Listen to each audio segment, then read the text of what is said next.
네, 안녕하십니까. 두 번째 시간입니다. 두 번째 시간, 오늘 한번 나눌 주제는 믿는 자 속에도 귀신이 있을 수 있는가? 라는 문제입니다. 믿는 자 속에도 귀신이 있을 수 있는가? 여러분들은 어떻게 생각하십니까?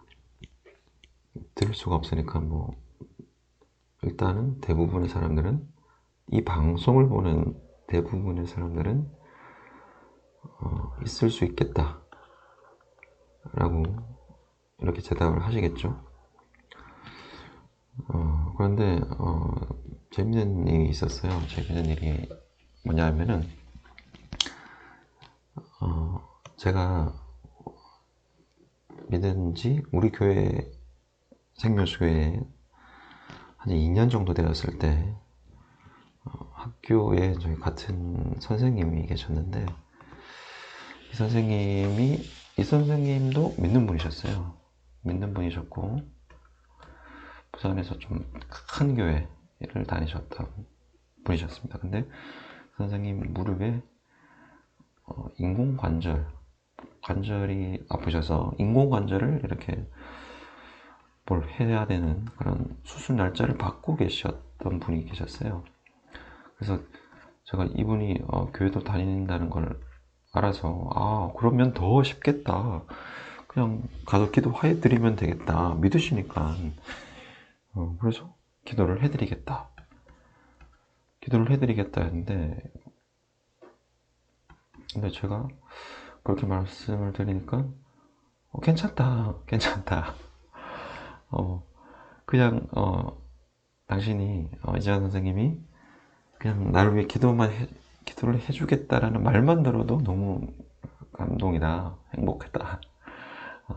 이렇게 믿는 사람 없는 학교에서 당신 같은 그냥 믿는 사람 만나는 것만으로도 기쁘다, 하나님께 감사했다, 뭐 이런, 기도를 안 받겠다 하시더라고요. 거절을 하셨어요. 그래서 아니다, 나 할 수 있다, 기도 좀 받아보시라, 수술은 수술인데 기도 받으시면 낫는다.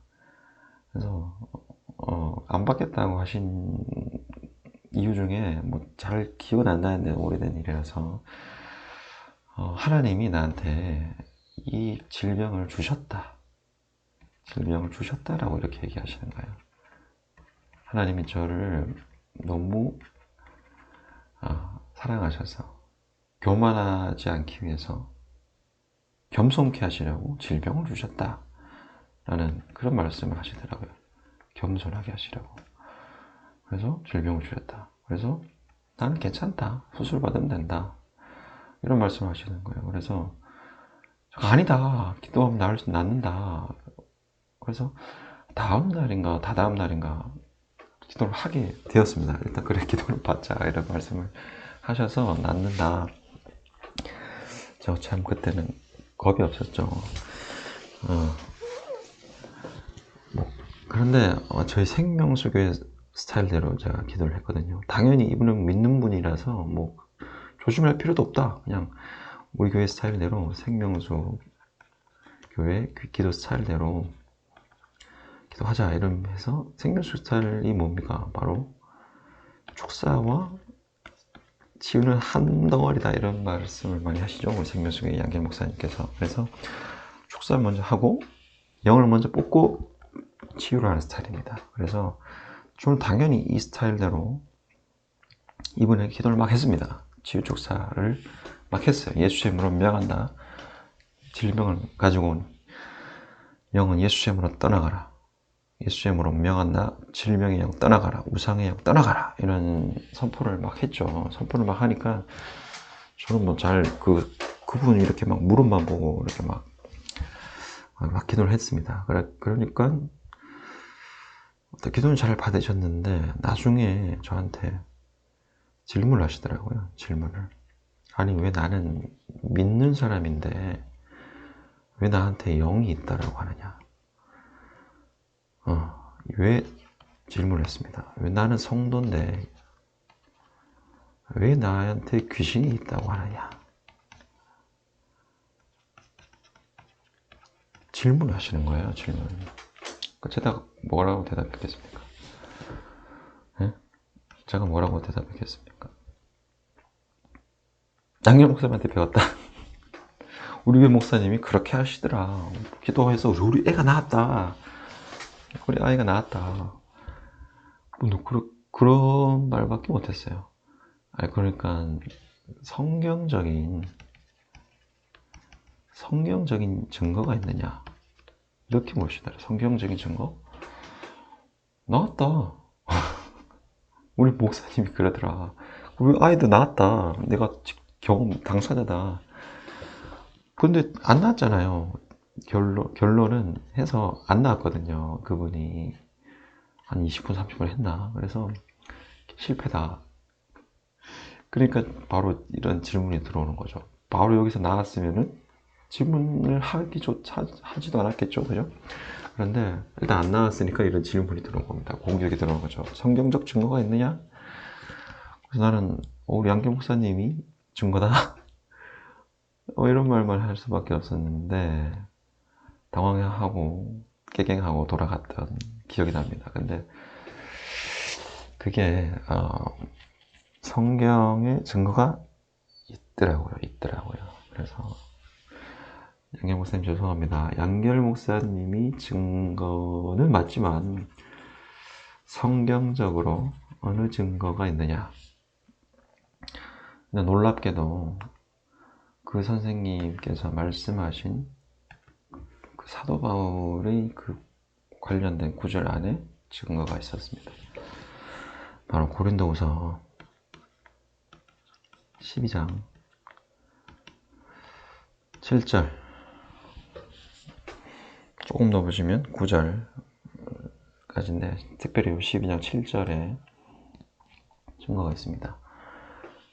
그 앞에 생각하고 여러 계시를 받은 것이 지극히 크므로 너무 자만하지 않게 하시려고 똑같죠. 여기까지는 나를 너무 교만하지 않기 위해서 겸손케 하시려고 내 육체의 가시 그 다음에 곧 뭐라고 되어 있냐면 사탄의 사자를 주셨으니 곧 사탄의 사자를 주셨으니 라고 되어 있습니다.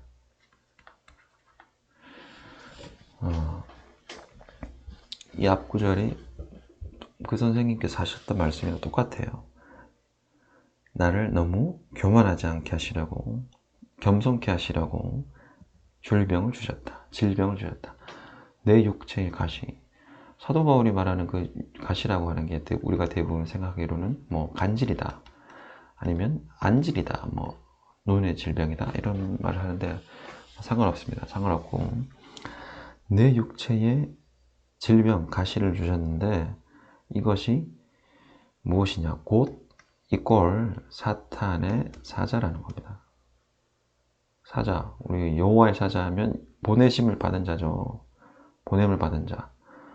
사탄의 사자를 주셨다. 귀신이죠, 귀신. 그리고 8절에 보시면은 이것이 내게서 떠나가게 하기 위하여 내가 3번 죽게 간구하였다. 3번이나 기도했다라는 겁니다. 뭐 사도 바울이 능력의 사람이잖아요. 능력의 사람인데 3번이나 기도를 했다.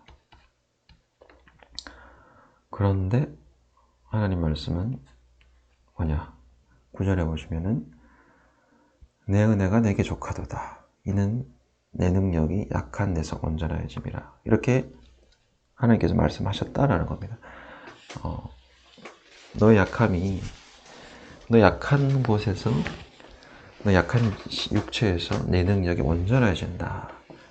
그러니까 은혜가 족하니 기도하지 마라. 이런 말씀을 하셨다는 겁니다. 여기까지는 제가 그 앞에 너무 질병을 나에게 겸손케 하시려고 주셨다. 사도 바울에게. 사도 바울도 그랬지 않느냐. 이런 말씀을 하셨는데 이거는 그분 선생님은 이거는 하지 않으셨던 거죠. 3번이나 기도했다. 사도 바울도. 그리고 중요한 거는 사도 바울처럼 우리가 그렇게 많은 계시를 받은 것도 아니고 우리가 그렇게 겸손할 만큼, 교만할 만큼, 우리가 그렇게 겸손해야 할 만큼, 교만할 만큼 그렇게 대단하지도 않다. 우리는 사실 그렇죠. 네, 그렇습니다. 사도 바울의 몸에도 곧 사탄의 사자를 주셨다. 그리고 세 번이나 기도했다. 사도 바울도. 하지만 우리는 대부분의 사람들은 한 번도 기도하지 않고 그냥 병원을 간다. 기도를 하지 않는다. 라는 거죠. 그런데